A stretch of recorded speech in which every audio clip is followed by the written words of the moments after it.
Au milieu du XXe siècle, les œuvres réalisées par des malades mentaux suscitent l'intérêt du monde artistique. En France, l'artiste Jean Dubuffet nomme ce courant l'art brut.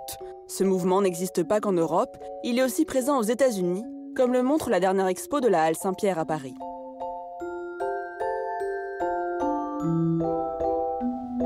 À Chicago, ils avaient des artistes aussi d'avant-garde, notamment les imagistes de Chicago, se sont intéressés à l'art brut, qu'on n'appelait pas encore l'art brut, puisque Dubuffet n'était pas encore passé par là, enfin, du moins en France, mais pas encore assez connu aux États-Unis, mais s'intéressaient à l'art outsider et à l'art populaire. Donc il y avait une sensibilité, une attention, une disponibilité pour accueillir la pensée de Dubuffet.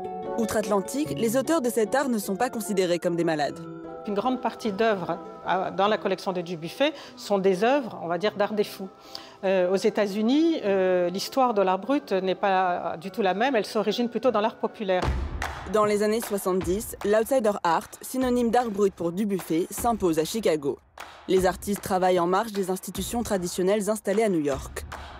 Ce sont des personnes extérieures à la scène artistique établie qui font vivre l'univers culturel de la ville, comme le plasticien Dr. Charles Smith. Ils créent avec des éléments de récupération, avec des tas d'objets. Ils en font de l'art, mais c'est en même temps spirituel. C'est aussi appelé des spiritual yard shows. C'est une sorte de jardin spirituel qui est un lien entre la terre et puis l'au-delà.